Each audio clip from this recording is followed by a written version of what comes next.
Yes, yes, yes. You are indeed the super freaks of the world. And this next panel, I know a little something about. It's all about bringing monsters to the stage. And I want you to put your hands together now for a very good friend of mine. He got me this gig. I call him Daddy. My old college roommate, Brian Curly Sapir. Hi guys, is this thing on? There it is. I really wish you would have told people that. Yeah, well, we have history. It's one of those things that's funny because it's true. Hi guys, give it for Nate, first of all, for hosting the main stage for the whole 2 days. Thank you. Thank you. It's a shame we're going to have to put you back in your crib later. What? Oh, crap. That was not part of it. I wasn't supposed to. No, just bye. Welcome everybody to the Monsters On and Off the Stage panel. We're going to have a really great time talking to some of the creators, some of the best immersive theater shows in Los Angeles. No doubt you guys have seen a lot of these, and I doubt you know a lot of these shows, but just so they can hear you back here, so they can get excited, I'm going to name off a couple shows, see how many of them you guys know. You guys have been to Delusion? How about Wicked Lit? What about Tension?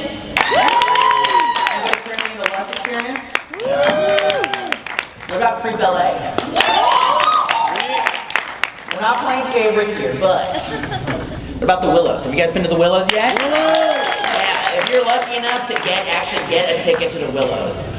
We have all the directors and producers backstage. We're gonna bring them out right now and have a really awesome conversation about creating these shows, what it takes to make them, and maybe even learn something. Huh? You guys know? Yeah. Awesome, so let's go ahead and bring them out. First up, coming on the stage, he's the, look, I saw you first, you're the first one coming up. He's the creator of the Tension Experience and Less Experience. He's also made a couple small films like Saw 2, 3, and 4, Rebuild a Genetic Opera, Devil's Carnival, Avatar. Give it up for Darren and Bousman, everybody. Right. I love the tension tattoo. Yeah, you can wherever you want to. Hi. If no one pops up, I'm just going to pick the next one. Now coming up next, you guys, is the creator of ScareLA and the very, very, very popular The Willows, which is currently playing. If you're lucky enough to get tickets, guys, definitely go check out the show. Give it up for Justin Fix.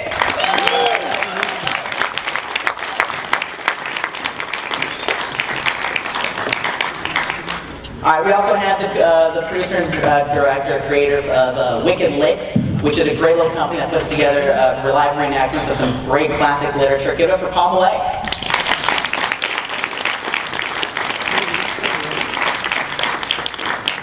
And up next, we have no doubt one of the most popular people that we have up here, one of the original immersive shows out here in Los Angeles, the creator of Delusion, John Braver.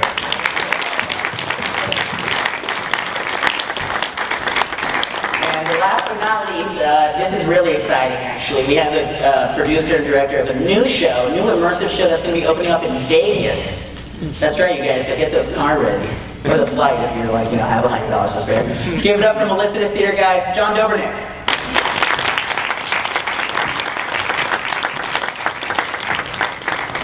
How's everybody doing? Hi, guys. Hey. Doing okay? I'm so happy to see you guys. Darren, next time bring it up here to share, yeah? I know, I'm sorry. No, it's okay. It's fine. But before we get started, I ask you all what I want to know is in like 1 or 2 words, when you guys start putting together your shows, the very beginning, the genesis of it, what's the emotion that you want to pull out from your audience that makes you want to design the show? Let's start with you here, since you're right here. What? Is that a hard question? Do you want me to skip you? You shouldn't have invited Darren. 2 words is hard. You can use more than 2 words. I'll let you stretch it. What the fuck? I mean, that's really what it is. I think the same thing with my film career as well. Is I want you to look at a poster and just say, Paris Hilton and Paul Sorvino, what the fuck? And I want the same thing with the immersive theater. That when you see it on paper, you just want to go see it, the spectacle of how the fuck are they going to do that. So I think for me, that's what it is. For sort of what we do, I think perspective for us is like huge through storytelling. sort of gaining insight and knowledge from certain individuals, or, conquering your fears or discovering something else through another narrative, through another character. So being able to sort of see the through line and the thread through our narrative, but through a different set of eyes.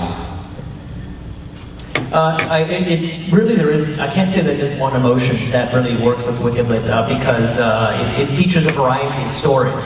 So there can be a variety of emotions that the stories will evoke from you. And so there isn't one specific emotion, but it's all based on classic literature. So what's really important for us, one of the things that's important for us is to bring this literature alive in a new way, and to have an emotional impact that there's a variety of emotions you can imagine or experience, but it's about, wow, I'd like to read that original text because that was really compelling. With Delusion, I think I'll keep it simple. Adventure. That's what I want. I want people to leave and just feel they went on an adventure together. I just saw Raiders of the Lost Ark at the Hollywood Bowl on Friday. That's when I left there, and that's the kind of feeling I want. That whoa, I'm so jealous. I want to go to that. It was unreal. But that's kind of the feeling I want, and that's the feeling we seem to be getting out of people. So. For a Vegas show, I guess it would be wonder. I want you to walk into the first scene set, and I want that jaw drop. I want you to go, wow. Because if I can elicit that emotion out of you immediately, I can twist that to 12. Awesome. Yeah, you guys all have a wide variety of shows, so it's going to be a really exciting panel. If you guys have any questions, hopefully we can get to them. Fingers crossed. Don't ask what they're going to do later, because I'm going to ask that, okay? I want to start with Paul and John over here, because you guys have been running your shows longer than everybody else here. In the last, few years, since 2009, really, immersive theater has been growing. How have you guys seen the changes in your shows, the attendance, or what people expect out of them, and how do you guys handle that? All right. We started in 2000. We actually started in 2008 as a reading series when we were developing Lit, and our first production was in 2009 at Greystone Mansion. I know that at the beginning, when we started out, what's interesting is Wicked wasn't originally supposed to be or designed to be a site-specific immersive experience. The idea was adapting classic literature, Gothic horror literature, in a theater festival format. And initially, we thought we were going to work with a theater partner. And through a theater partner, we got Greystone Mansion in 2009. And that changed everything for us. We weren't thinking in terms of site-specific, but then when we produced the first show in 2009 at Greystone, it suddenly opened our eyes as to, wow, okay, that's what this can be. And our theater partner, Theater 40 in Beverly Hills, produces a show they still do called The Manor, which is an immersive site-specific show based on the Doheny murders that happened back in the 20s.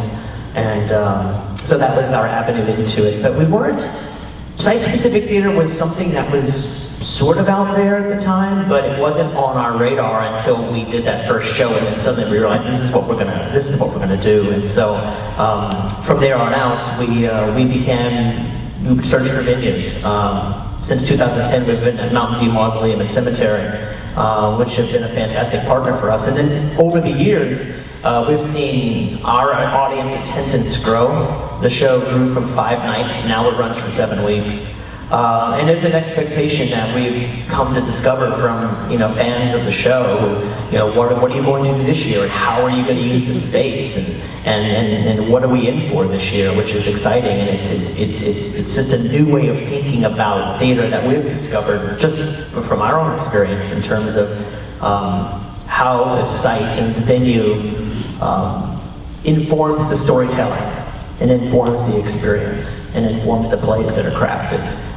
So it's become an expectation for our patrons and our fans, and we realize that. And so every year it's about, okay, how do we think differently about the space, and how do we create this immersive, site-specific experience that they haven't seen before, especially with Mountain View, where this will be our 8th year there. And, every year it's like, okay, what are we going to do in the cemetery this year? So we've noticed that, and of course since then, we've seen a lot of other site-specific companies arise, both horror-related and not horror-related, and so that's been. I think it's exciting. I think it's exciting to think differently about going to see a live theatrical show rather than sitting in a traditional theater setting and going into a space and seeing how the space informs the storytelling. So, John? Thank you, Paul. I think going off what you were saying, the idea of when we started in 2011, the site-specific sort of theater I'd never really seen or heard of too much besides one that existed a while ago called Tamara. But when we first put on the show, I was every year I write an original story, and it exists in this space. And so I've talked about this on other panels, and this being sort of the bane of my existence, being the venues, writing a story specific to that space, and then having to find a new space for a new story has been quite the challenge over many years. But we've been successful at it to a certain degree, and that is a very rare, special thing for an audience. I always put myself in the shoes of the delusionals, as they call them, the people who come in and see the shows. They want to experience a play inside these very special places. And so we try to find these special places, and I read a story around them. They are a character, essential character in the show. But what you were saying, Brian, earlier, the growth has been insane. I guess the main note I would say was that I've noticed our sort of fan base, I guess, has grown. We can only have a certain amount of tickets per night, so it's always going to be this number. But the demand for tickets it sells out quicker now, so we're very happy about that. But people want to escape more and more. Everybody here, I'm sure you can feel the exact same thing. We just want to escape into another world more and more, and that's happening with all these shows up here. These are things we want to do. So I think the explosion of interactive theater, the explosion of intimate experiences, that's still on the growing side. And when we started in 2011, we could see it in people's eyes when they were leaving. They were like, okay, I'm a part of this adventure. As I said earlier, it's something I want to do. So it's just been growing every year in terms of what we've been trying to do. But as I said, it's a bit tough with the venue aspect. It'd be great to have. If you want to have us at the mausoleum, that'd be nice. We'll just do it like a side-by-side show. I don't have to worry about the shows. And we can make crossover. There you go. That'd be fun. You heard it here first, you guys. That would be super fun to do that. I just not have to worry about a venue, but anyway, I don't want to take up all the time here, so let's... No, that's actually a great segue, because, before we get into doing shows together, these shows have been getting more intense, more elaborate, and I don't think there's a more intensely elaborate, immersive show than your tension and lust experiences that you've been creating. A lot of that has to do with the fact that, and if any of you that have been in tension, a part of tension from the beginning know this, it took 6 months from the first moment of getting like an email from a poster until you open a door. 6 months of planning. So by the time that they got there was such a community. Why was it important for you to start so early? So before I did Tension, I was just a fan of things, fans of movies, fans of plays. But I'm a director by trade, and I think that I became very desensitized about making movies. You spend 2 years to get a movie made, and because I like telling stories, and I'll spend 2 years to make this movie, and the movie's done, and then I have to wait another 1.5 years sometimes to get a movie released. And then you do that, and it may, if you're lucky, go in a theater once, and it may have placement on Netflix, and then it just kind of goes in this graveyard of other content. And I originally wanted to be a director to affect people, to engage them, but now there's so much fucking content that I forget about it the minute after I watch it. I literally will binge watch Glow on 2 days, and then I'll binge watch Ozarks the next 2 days, and I forgot about Glow by the time Ozarks is done, and I keep doing that. And so for me, as a content creator, I wanted to create something that forced you to not forget about it, that made it a part of your life, that made it ingrained in who you are. And so with the tension experience, we wanted people to know the characters before they came in, know the story, so it was part of them. And I wanted to form a community around that, so it was more than just the entertainment. It was about going to bars with your friends. It was about sharing stories, bitching, complaining, loving, hanging out. I wanted everything, because I think that when you do that with a piece of art, it stays with you, and you don't forget about it. And for someone who's made a bunch of movies that I forgot about, movies I shot, I spent years on, I forgot about it. They're like Fight Club talked about it. They're single-serving friends. I wanted to create something that wasn't one of those single-serving things, that it made it part of who you are. So the idea behind Tension and Lust was to tell a story and involve the audience. If they wanted to become involved, a long time in advance of it. So when you actually saw the 90-minute thing, or the 2-hour experience, there was relationships, there was feelings, there was already time that you put into it. So for me, that's why I wanted to do it. I wanted you to actually remember it when you left, not just go see it and forget it and go to the next thing. And I know it's true, because I saw in the front row a couple people nuzzled when you were talking about community, because there's people in this crowd, if you guys know each other, and I know a lot of you faces that I know you specifically because we were doing Tension. And you did that. You built a community, and I think that's one of the greatest things you could do. I didn't do anything, and I think that's the important thing is that we just gave a playground. They came and did it themselves. And I think we get too much credit sometimes, because the reality was we opened a playground up, and they came and played in it, and they made it their own, and they spray painted it, and they did whatever they wanted to it. I think that's what I want to see, is more people opening playgrounds, more people opening parks for this kind of stuff to happen. Because I think that we've become lazy as consumers. We literally do very little. We pick up a remote and we hit something to watch content. It's very passive. And I think for me, the things that stay with me are things that are active, things that require you to put forth effort and work. And I always go back to Sleep No More. Originally, when I went the first time, I was angry and upset because I had to do shit. I had to walk upstairs, and I don't like walking. I don't like moving. I just like sitting in one place. But it made me unlock the story, and so then I wanted to go back, and I realized that the reason that play hit me was because I had to put effort in. I had to put work in. If I wanted one-on-one, I had to figure it out and make contact and actually make connections.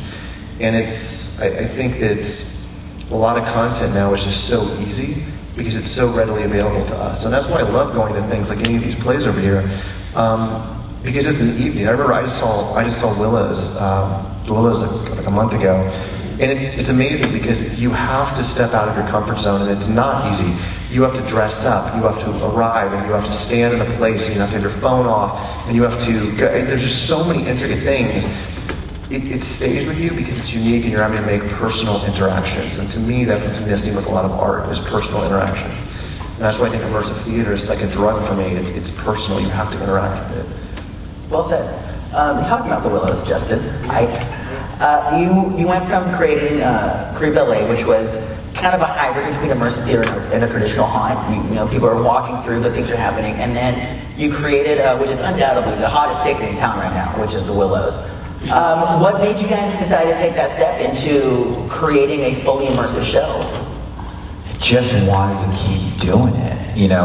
For Creep, for us, was like our launch pad, because I grew up in haunted houses and I loved them, but I knew I wanted to kind of flip them on sort of how maybe people perceived them, or maybe remove the masks and focus on these really intimate, personal, raw, real present shit that I think most people don't put themselves in the light or in that chair and really make themselves face these fears and acknowledge the idea of sort of the terrifying things that are or could be. And so we really just wanted to do it more with Creep. And so we had started drafting of our summer show, and our whole team was like, why are we talking about the summer of 2017? Let's talk about the spring. And I had honestly in February, I had just finished watching Clue, the movie,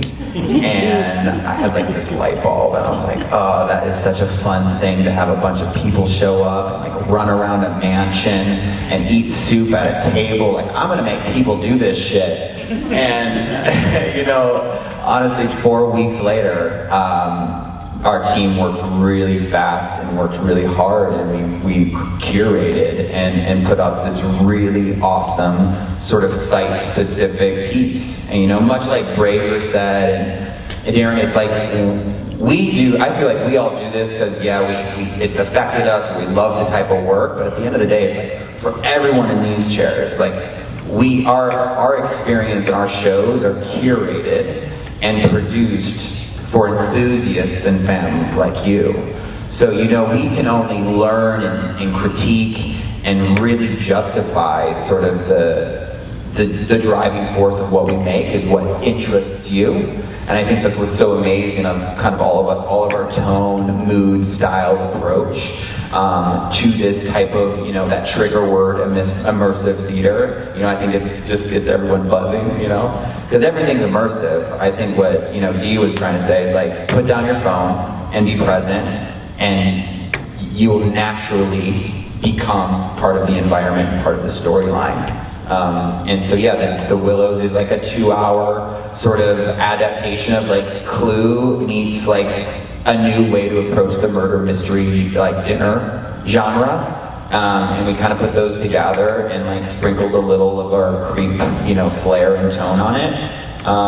And we've been producing that for like the last 5 months. That's awesome. And it's been doing really well. That's exciting. Yeah, it's really fun.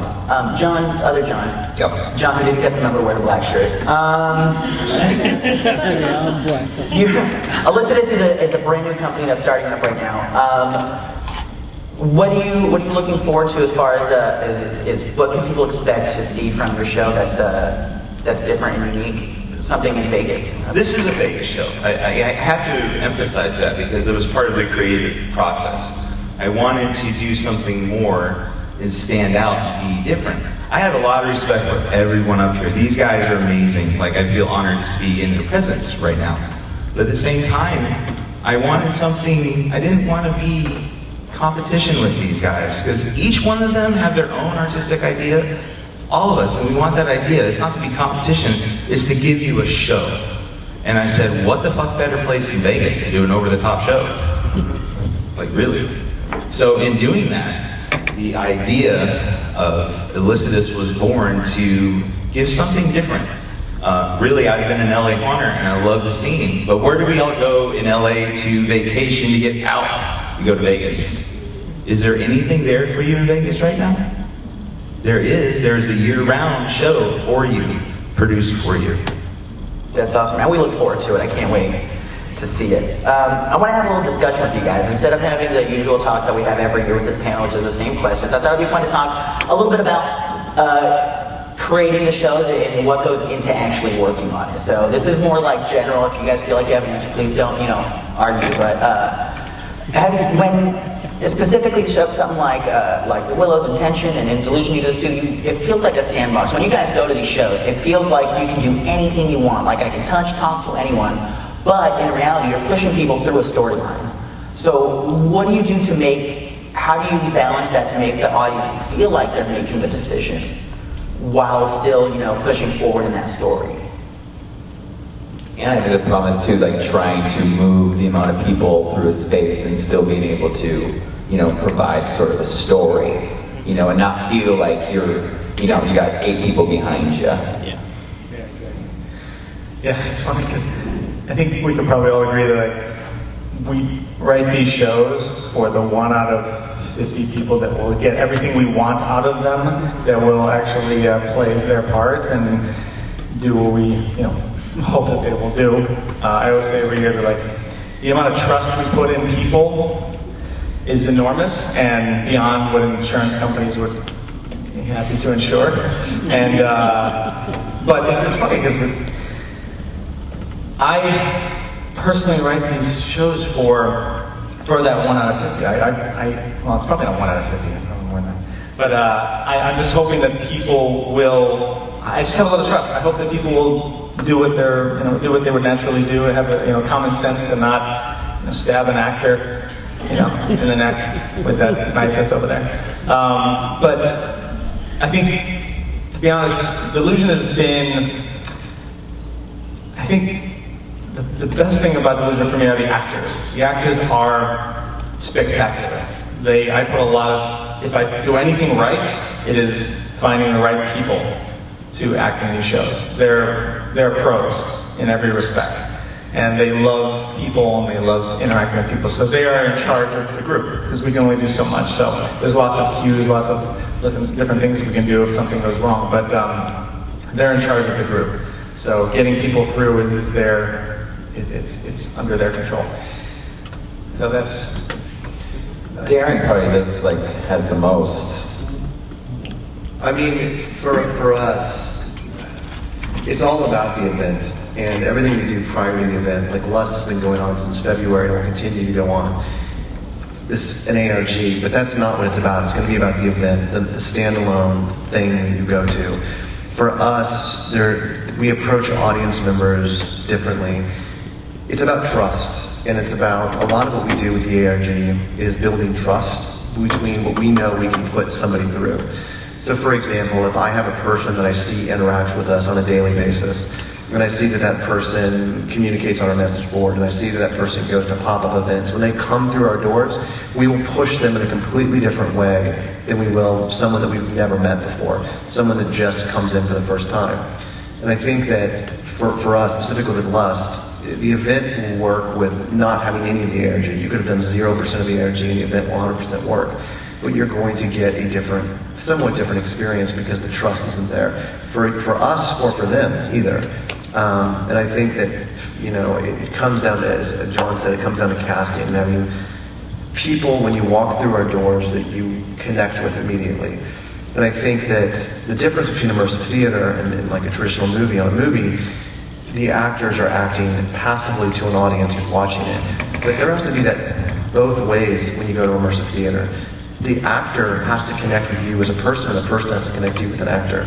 So I think for us, there's a couple different tracks. There's the people that just walk through our doors for the very first time, that heard about us through a friend on Facebook and they come through.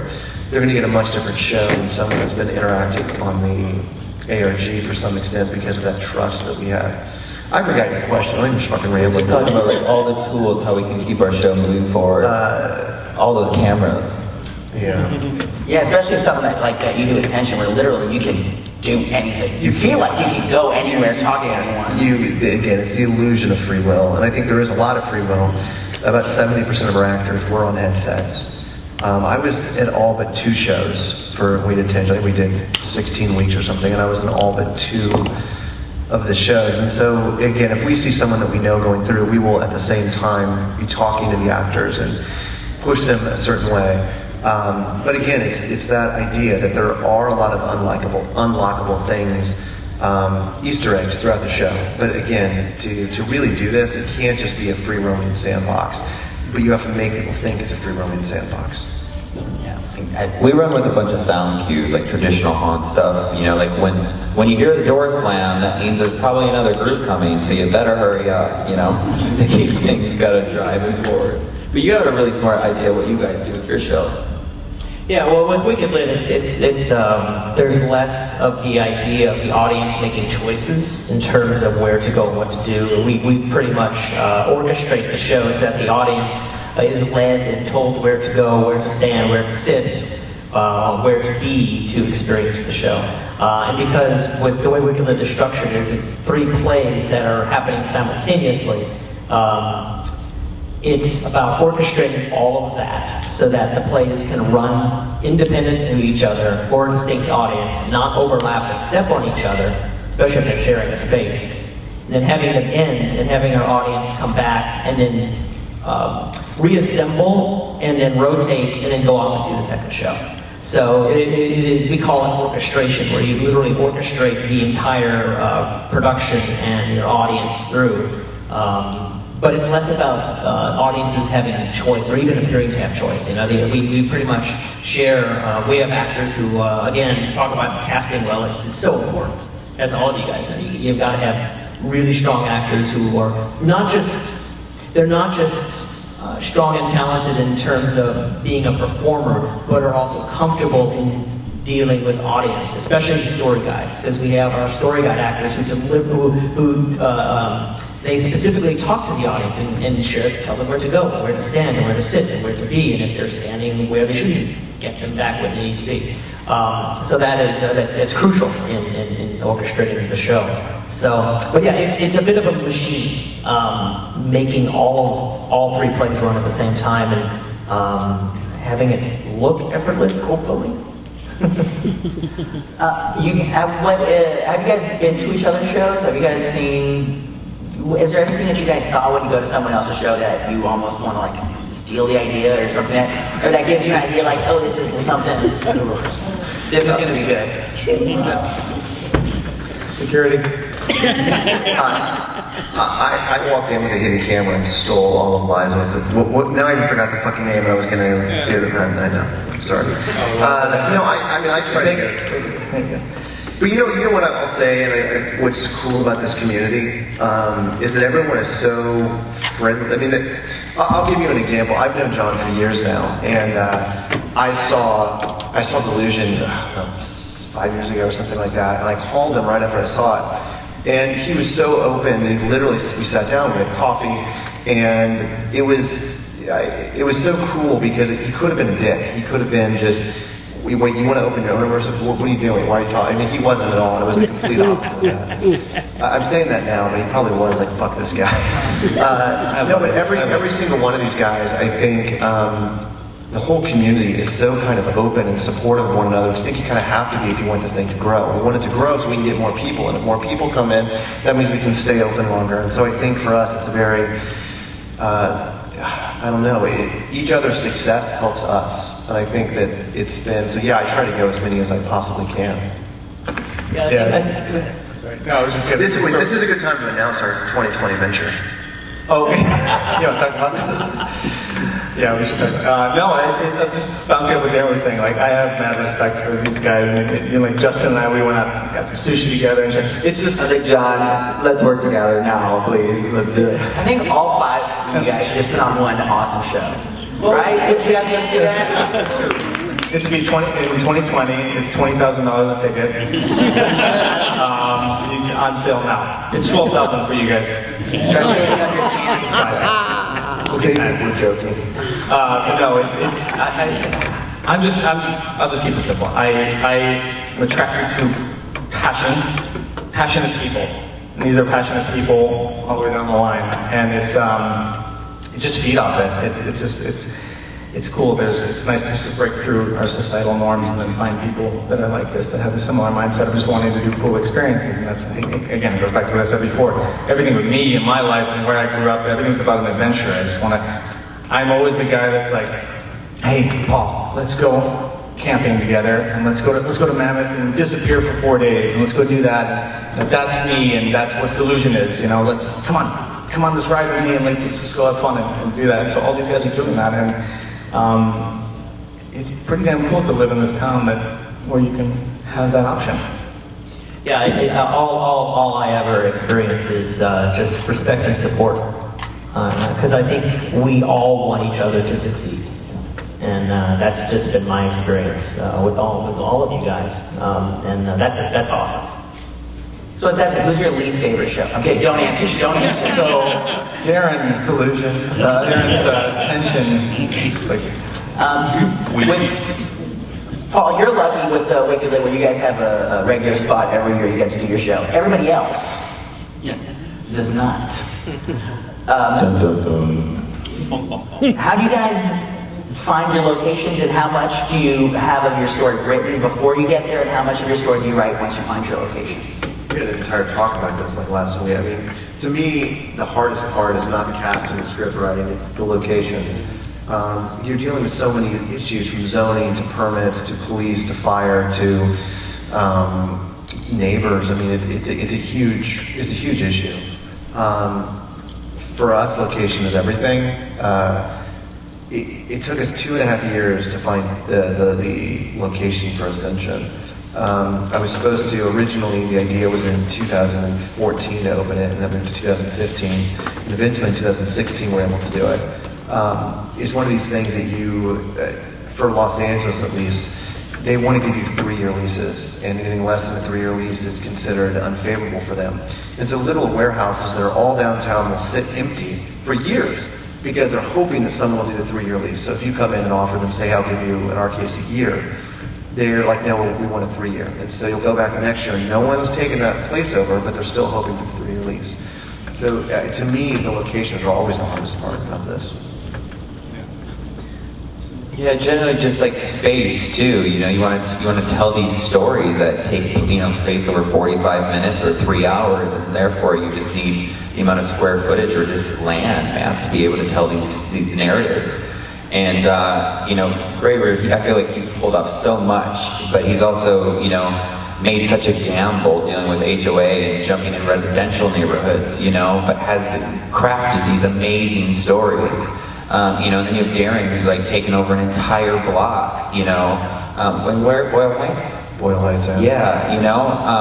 My hardest thing is I never came from production, so to be able to go into such a raw space and to build from the ground up for a person who's like used a drill, a handful of times is, it's quite labor intensive. So for us to go into something like the Willows was a really, for me it was a smart recipe, because I was like, I can go into this home, we can craft these dinners, and then we can literally leave this home and come back whenever we have a show again. So therefore I didn't have this overhead of renting out a lease for a year or by month to month. I could actually kind of supply and demand and be able to book a space much like a venue would for a wedding, and be able to sort of craft and do more of a pop-up style and then go dark again. That's so funny, because I went to see the Willows and so funny. Oh, then I gotta go back again. I loved it. What you did was spectacular, and mad kudos. But I'll admit that as I was going through, I was like, oh my God, this looks. The overhead was just so relaxed. Everything was relaxing. I was like, oh my God, there's nothing. Because Delusion has like 1,000 moving parts, and I looked at this and said, oh, this is smarter. You're much smarter than I am. Just because all this white stuff comes from the amount of moving parts. So yeah, I need to go get that.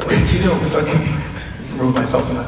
From a standpoint of, I wanted to tell a story, I wanted to engage an audience, and I would say 75% of my time on the first year, so we take over the location in Boyle Heights, and it is a dump for people come every morning and they dump trash off. And I'm not a little trash, a lot of trash. And people basically, when we got the building, we had a cleaning crew come and remove all the trash. And the next morning, it was caked in new trash and spray painted in new spray paint. And I found out that 75% of my time was dealing with, there was no running water in the place. We had to install toilets and bathrooms and small things like the floor was uneven, and to make it safe, I had to deal with contractors. And I would say it was 75% maintenance of a location and 25% creative to keep it open. Because I didn't think about shit like that. I was like, I want to tell a cool story, and instead I'm literally dealing with plumbers having to be there between this hour and this hour because no participants will be there during that. And I guess I didn't realize that trying to tell a story was going to be being a contractor, and that's what it ended up being. Yeah, that's actually what happened in 2016 with our house that we found. I find the space and I write the story to the space, but then the owner, in the West Adams district where we've notoriously been, the people there are very, very strange people. But the owner, she calls me one day, I wrote the story, she calls me like a month and a half before we were going to open, and she's like, hey, don't be alarmed, but I made some changes to the house. I was like, what? She said, just don't worry, we're going to get it back to where it was. And I come in, the entire house, I don't know if you came to the show, we came to the show last year in 2016. I came into the house with my producers, she gutted the entire house, not just on all 3 floors. There were no walls to the entire space anymore. She gutted everything because she's found some fire damage in like one part of the house. So she ripped that open and then found some more and then ripped out. Just decided, I'm going to redo the entire place and I'll put it back. that just destroyed it. The fact that we had a show was amazing, but it's stuff like that that I'm done with.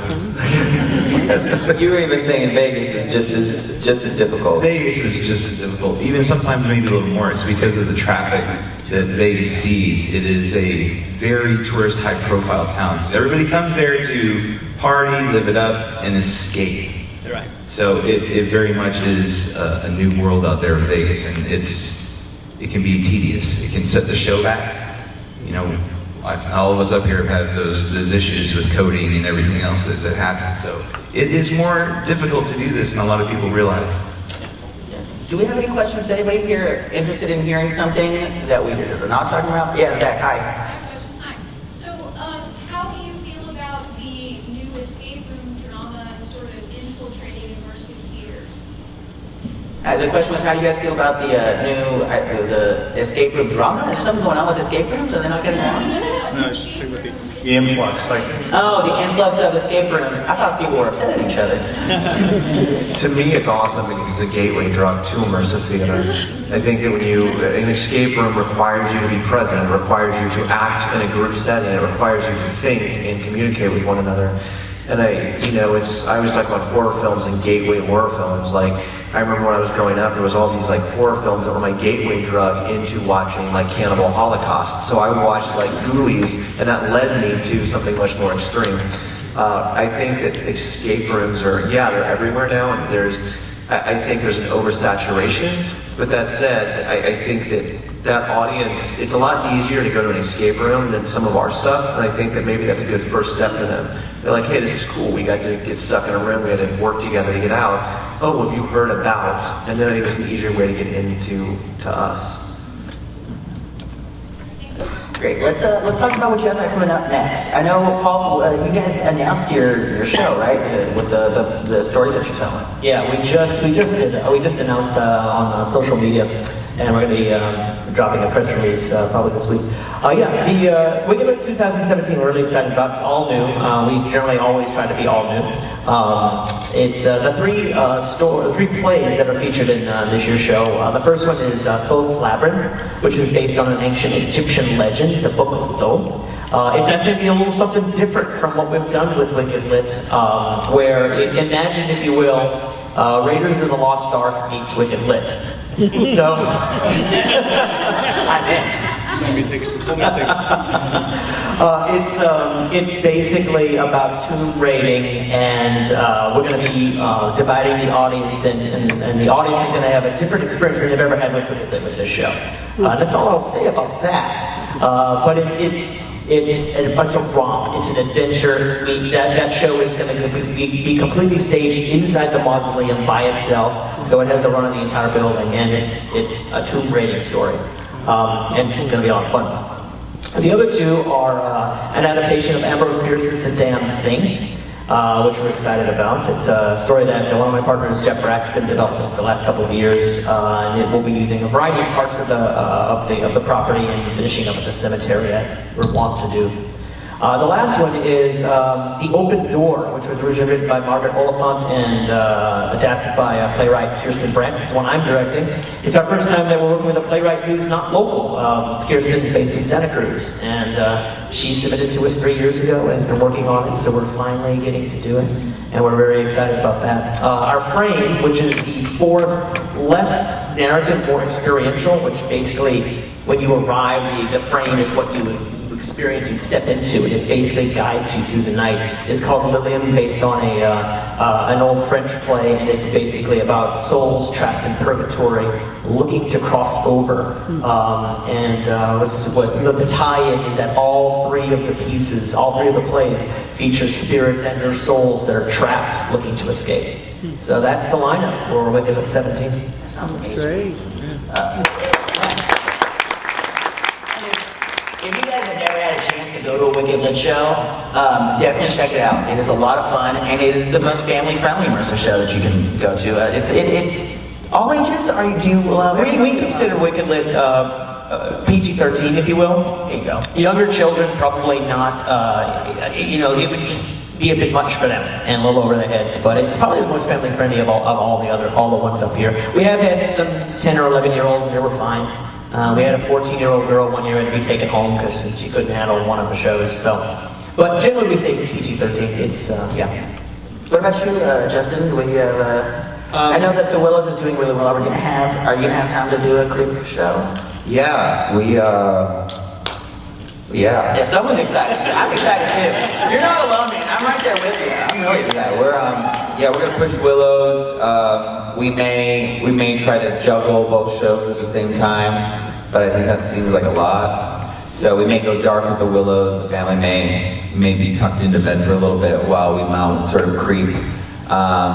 And yeah, we have like a pretty awesome big announcement coming out next week. So TBA. What can people look forward to that makes Lust that different from Tension? It's completely different. I think that's been our hardest growing pain, is that Tension was awesome and it was lightning in a bottle, and I don't want to try to repeat myself. So Lust has a completely different framework, and the experience itself is going to be completely different. There is a mid-season event which will be in October,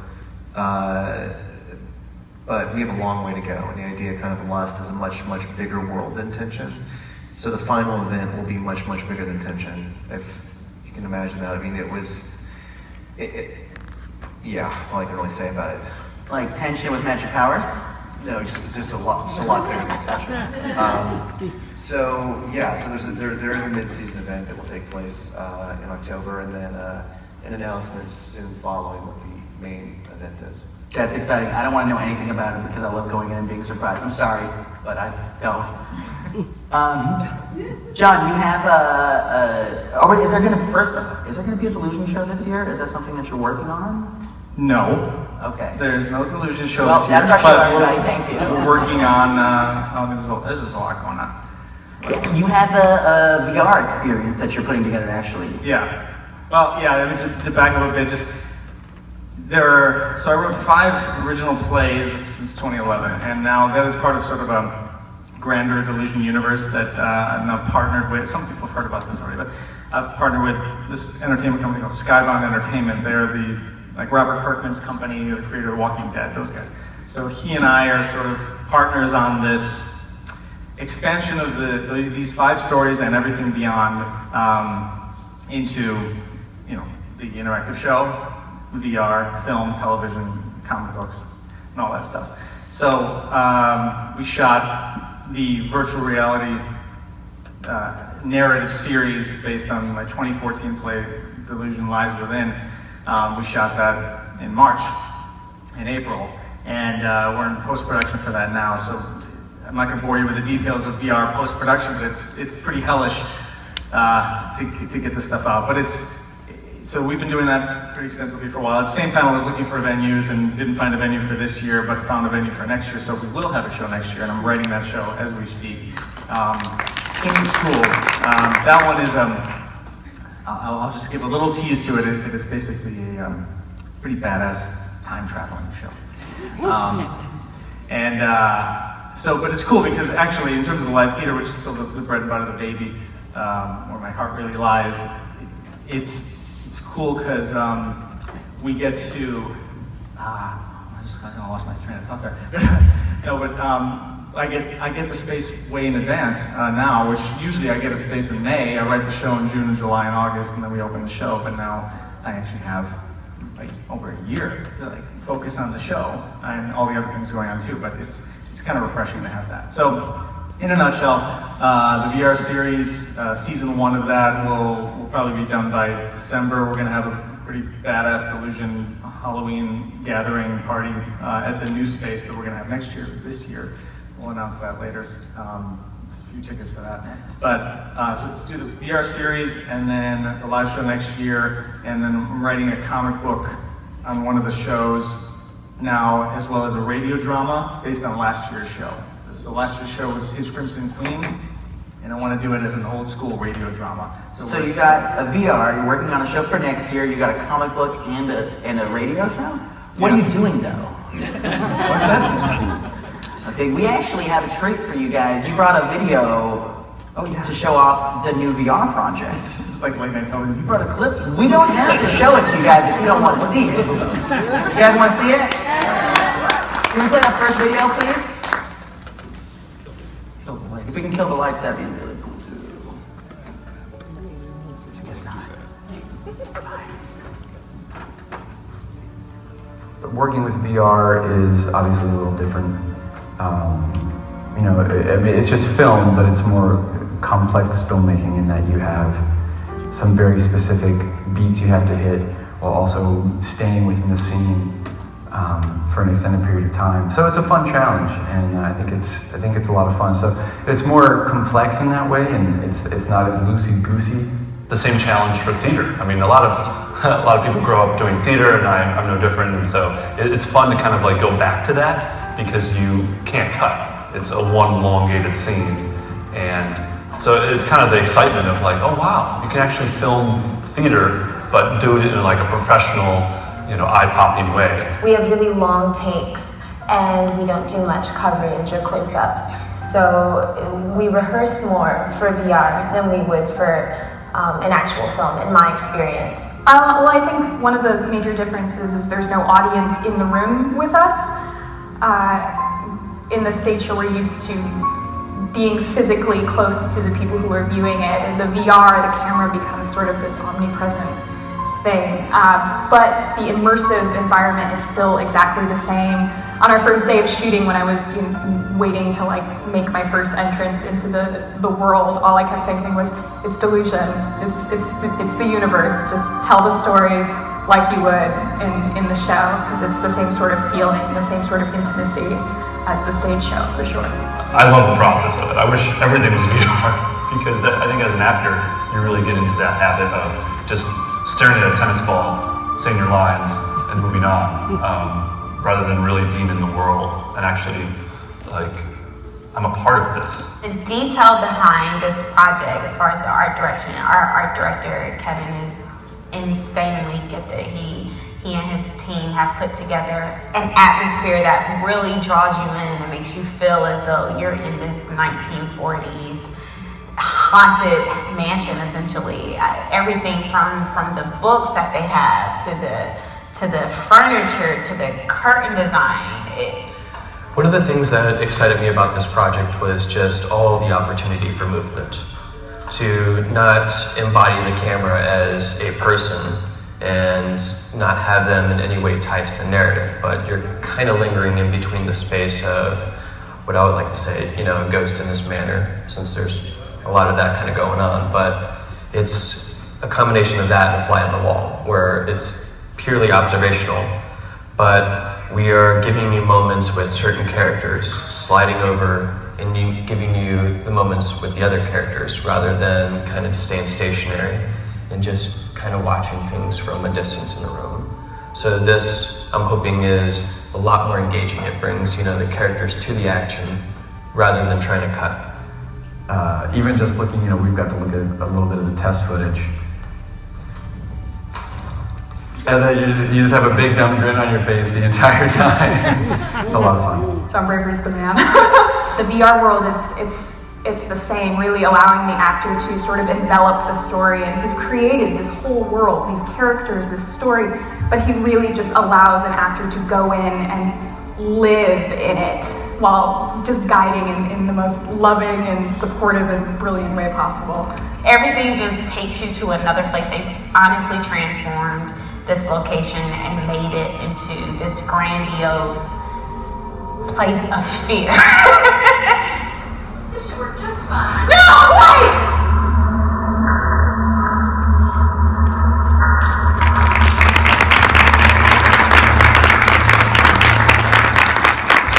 Am I gonna have to tie you to your chair? Yeah, that's fun. That looks great. I'm excited to see that. Lies Within was my favorite Delusion show. Next to that one that was with the blood right when I got magic powers, that was also really cool. Other John. Other John. Vegas John. Vegas John. I like Vegas John. Your new show, Illicitus, you brought a trailer, which is the world premiere trailer. No one has seen this. We have saved it just for ScareLA. This is the first glimpse. You'll see pieces of the set if you look carefully.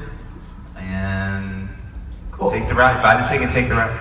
Let's watch that, and then we can talk a little bit about it. Let's all go down here and watch this video. I'm gonna sit here because I've seen that damn thing a lot.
Wow. Nice. That was amazing. That was. Who's road trip, you guys? Yeah? Yeah. We'll just rent a bus. We'll all go. That was amazing, John. Thank you. Yeah, so, how much time do we have? We supposed to be talking about stuff? If this is the last panel, we go over. Does anyone care? No, we're good. What can we look forward to in that show? Well, tell us a little bit about it. Well, I'm going to take you through your own possessions. I figured if we're going to go and cross the line and do it, why don't we cross all the lines that everybody is afraid to cross? So, if you want to know what it's like to be possessed and what the stages are of possession, I'm going to take you through it firsthand. I can't account for anything that follows you after. We'll switch chairs. No. Well, hi, do you have a question? Yes. Yeah. Is it a Judeo-Christian possession or is it like a non-denominational possession? This is going to take you through all the levels of hell that I could imagine. Specifically Mormon. There may be some Mormon elements in it. I mean, maybe there's, I don't want to, this is obviously has religion in it, it's religion themed, but this is for everybody. You know, I designed this show so that everybody could come to it. Whether you're in a wheelchair, or you're walking, whether you are Mormon, Catholic, whoever, I want you to come and experience my insanity. So that's exactly what you're going to experience, my insanity. Cool, well, that's awesome. Thank you guys all so much for taking time and coming up here and talking about this. I hope you guys enjoyed this conversation as much as we did. If you guys have any questions about the history of these shows or anything you can hear in previous interviews, because you guys have answered those questions like a billion times, or you can ask them yourselves. If you're, I highly recommend you guys check out all of these shows if you haven't, and if you, I highly recommend also you guys check out the Less Experience, because you guys, it's going to take a minute for you guys to get into it, and the more, with all of your shows really, the more you give, the more you get. I think is the key. And Darren, I think you hit it on the nose, which is something I want to end with, is you cannot be passive in any of these shows. You have to engage, and Yeah, I wasn't expecting that. you have to engage. So go out there, you guys, engage, be a part of the story. Please don't be passive in life or in anything. Live your heart out. You guys, thank you so much for coming to ScareLA. Thank you so much for being here. Thank you, Darren. Thank you. What was that you just said, Darren? I said thank you. No, those words of wisdom that you had for everyone. What was that? I said live your life. Live your life. Yes. What did you say before that? I don't remember. I don't either. You know what? It's been about 2 hours since I've killed anybody, Brian. Here, you hold this, please. I have no life insurance. Okay. Ah, I can't use real blood. There you go. Ah!